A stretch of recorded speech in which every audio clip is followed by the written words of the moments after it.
l'invité de la matinale. KTO Radio. Ce vendredi de la 3e semaine de Carême marque la journée annuelle de mémoire et de prière pour les personnes victimes de violences sexuelles et d'abus de pouvoir et de conscience au sein de l'Église. Une journée instituée en 2021 par les évêques de France. Brigitte Navaille, bonjour. Bonjour. Merci d'être avec nous et d'avoir accepté notre invitation. Brigitte Navaille, vous êtes membre du collectif Foi et Résilience. Une première question, dans quelle mesure, tout d'abord, les diocèses français ont intégré cette journée de mémoire et de prière ? Alors, je pense que c'est très divers.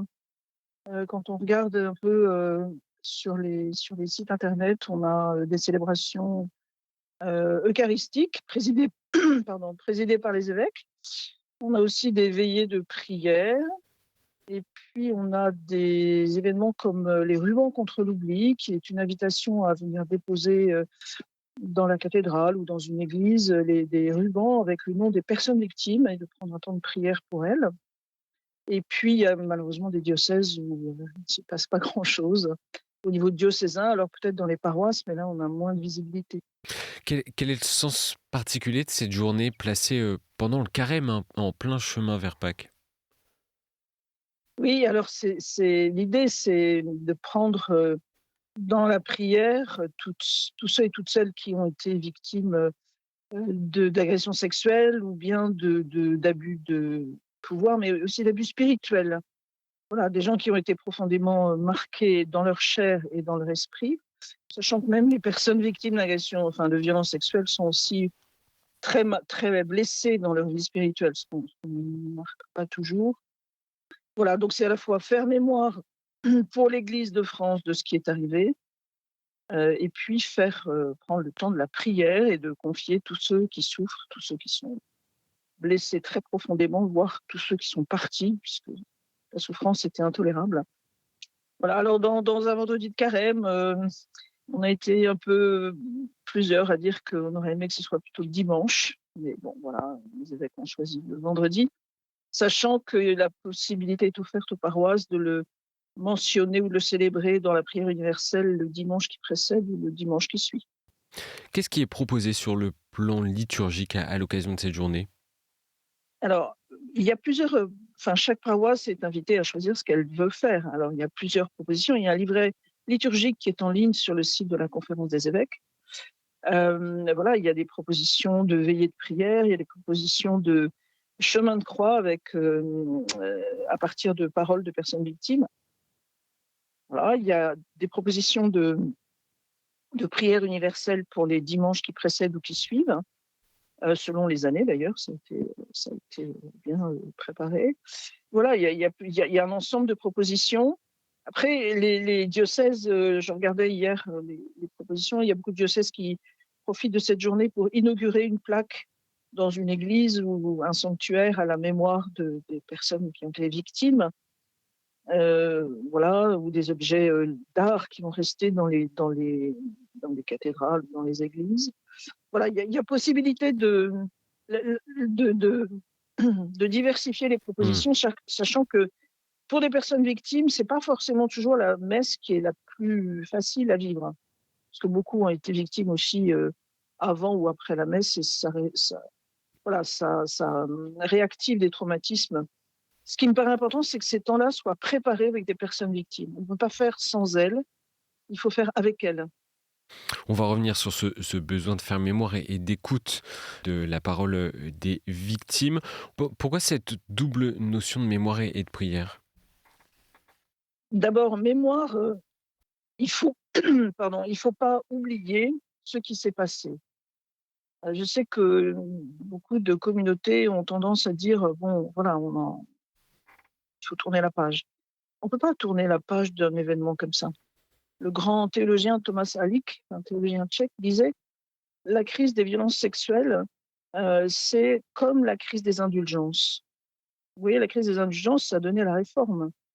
La crise des violences sexuelles, ça doit nous dire quelque chose dans la manière dont aujourd'hui nous prenons soin des plus fragiles, des enfants, pour commencer, mais aussi comment nous habitons nos relations les uns avec les autres, sans que ce soit des relations de domination, les relations d'emprise, voilà, donc il faut toujours garder ça, à la mémoire et puis, de se redire que des personnes ont été enfin des enfants ou des adultes ont été profanés au plus profond de leur intimité, de leur corps et que si on va, d'ici quelque temps, célébrer le corps du Christ torturé, eh bien, il faut garder la mémoire aussi de ces gens qui ont été torturés.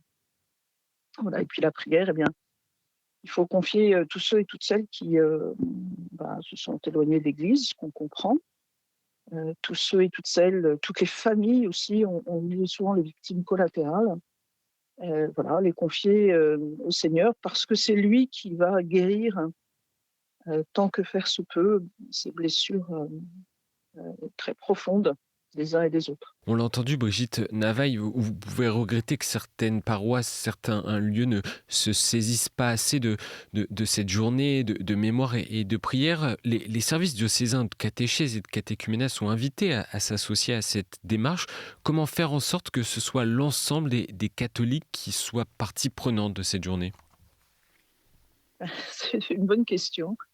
Peut-être que justement le vendredi est moins favorable au sens où finalement il y a moins de monde qui se réunit dans les églises le vendredi, même si en carême plusieurs propositions sont faites autour du chemin de croix. Mais voilà, c'est un peu pour ça que nous avions proposé que ce soit le dimanche, parce que finalement c'est le moment où la communauté chrétienne est rassemblée. Alors certaines paroisses nous disent oui, mais on a les scrutins, on peut pas tout faire. Honnêtement, je pense qu'on peut tout faire à partir du moment où on travaille un peu sur le rite des scrutins.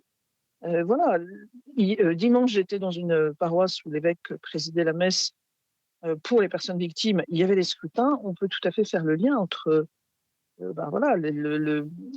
dimanche dernier, c'était le premier exorcisme autour de la question du mal. On peut très bien faire le lien avec ce qu'ont subi des personnes victimes. Mais c'est vrai qu'il faut le travailler et l'articuler. Ça ne peut pas se faire sans préparation, ça c'est sûr. Vous avez dit l'importance de placer cette parole des personnes victimes au cœur de la préparation de cette journée. Pourquoi c'est important de préserver la mémoire des personnes et victimes et des violences sexuelles et des abus qu'elles ont subis et d'en laisser une trace ? Il me semble que on a à honorer la parole des personnes qui prennent, qui sortent de leur silence. C'est pas facile quand on a été victime de violences sexuelles en particulier, de prendre la parole et de dire ce qui nous est arrivé. Même si vous savez que les personnes restent assez pudiques sur leurs histoires, mais en même temps, elles expriment leur souffrance.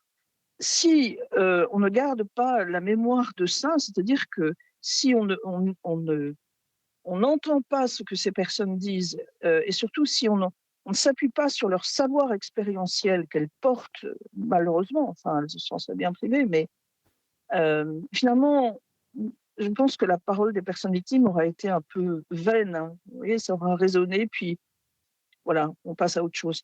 Or, les personnes victimes, elles ont vécu des choses tellement fortes qu'elles savent combien des gestes, des attitudes, des paroles peuvent être des lieux de mort au lieu d'être des lieux de vie. Vous voyez, beaucoup d'entre nous ont été manipulés autour de la parole de Dieu. Bien ça, c'est important d'entendre ça, de comprendre comment ça s'est passé, pour qu'on n'instrumentalise pas la parole de Dieu maintenant. Donc la manière de la lire, de la partager, voilà, c'est s'appuyer sur cette expérience des personnes victimes pour être plus, en vérité, dans l'écoute et le partage de la parole de Dieu. Vous voyez ? Oui. Bon, c'est un petit exemple, on pourrait en prendre d'autres. Et les termes choisis ont leur importance également, Brigitte Navaille. Il est parfois délicat de trouver les bons mots. Quels conseils vous pourriez donner, ou peut-être des textes ou des prières qui vous paraissent ajustés ? Il faudrait beaucoup de... je trouve qu'il y a un très beau texte qui résume bien ce qu'on peut vivre avec des personnes victimes. C'est la parole du Christ qui dit qu'est-ce que je peux faire pour toi ?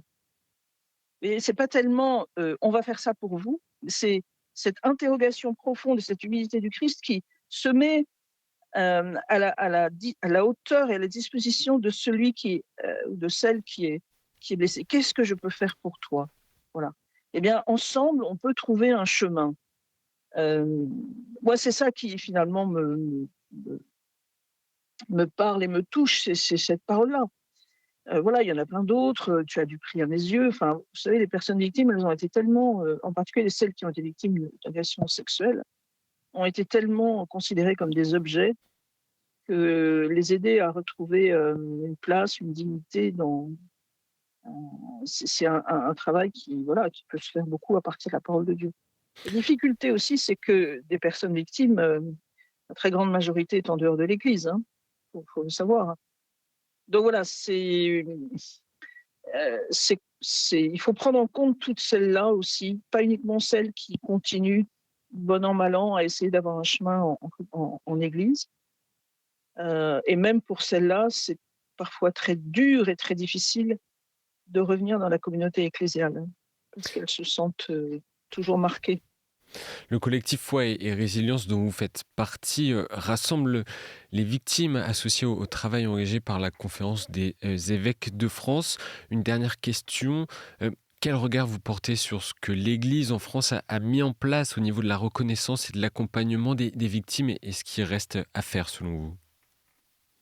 Même si tout n'est pas parfait, évidemment, il y a eu un chemin depuis 6 ans maintenant.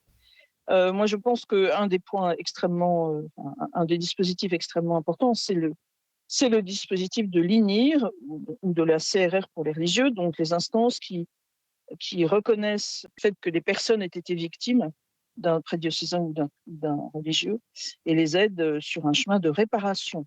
Voilà, ça, c'est des instances tout à fait fondamentales. Je peux témoigner que j'ai vu des personnes se remettre debout, mais physiquement, hein, qui étaient vraiment, voilà. Donc ça, on arrive pour l'INIR, par exemple, en fin de mandat d'instance, et il faut travailler à la suite. C'est-à-dire, il faut qu'il y ait toujours une commission pérenne, hein, qui puisse continuer, parce que malheureusement, on sait que des personnes victimes, il y en aura toujours. Et puis le délai de sortie des amnésies traumatiques fait elles vont prendre le temps pour dire ce qu'elles ont vécu. Donc voilà, je trouve que là, il y a un vrai enjeu pour l'avenir d'avoir une commission qui puisse continuer le travail absolument extraordinaire qui a été fait par les instances de reconnaissance et de réparation. Ça me paraît très bien. Bon voilà, il y a une reconnaissance de la responsabilité institutionnelle, on l'avait demandé et je pense que c'est un point très important que, effectivement, la conférence, enfin, les évêques réunis en assemblée ont reconnu que l'Église portait une responsabilité dans ce qui est arrivé. Merci Brigitte Navaille d'avoir accepté notre invitation ce matin et bonne journée à vous. Merci à vous. Bonne journée.